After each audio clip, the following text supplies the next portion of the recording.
Sabay-sabay na isinagawa ng mga kapanalig ng Iglesia ni Cristo sa iba't ibang panig ng bansa ang kanilang charity walk. Ang target nila mangalap ng pondo para sa manasalanta ng bagyong Yolanda.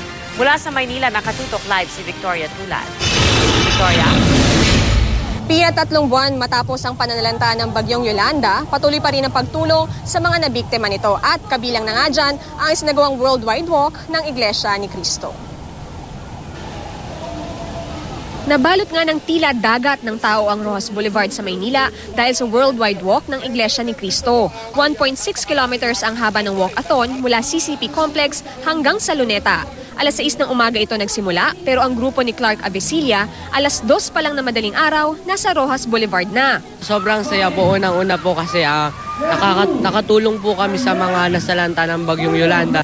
Kahit mainit, hindi rin nagpapigil ang ilang senior citizen. Ang nararamdaman ko is masaya at saka natutuwa dahil marami akong kapatid na nakikita. Matapos ng walkathon, nagtipon ang Lumahok sa Luneta para sa isang concert.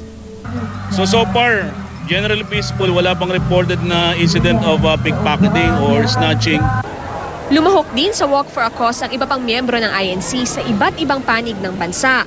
Umabot sa mahigit 7,000 ang naglakad sa Lawag City, Ilocos Norte. Nasa 10,000 namang kaanib ng Iglesia ni Cristo ang sumali sa Naga City. At kahit isang Ormoc City sa Leyte sa matinding naapektuhan ng bagyong Yolanda, umabot sa 8,000 mga taga Leyte ang nakiisa. Sumali rin ang mga taga Mindanao sa fundraising activity. Isinagawa rin ang charity walk sa 27 iba pang bansa. Nagbigay ng 250 pesos ang bawat isang lumahok sa pagtitipon at ibibigay ang malilikom sa mga biktima ng bagyong Yolanda. At bukod sa pagtulong, layon din ng Iglesia ni Cristo na makamit ang Guinness World Record para sa largest charity walk in one day and in multiple sites. Kung dati na kayong tumutulong, huwag kayong tumigil. Tuloy lang. Marami pang nangangailangan.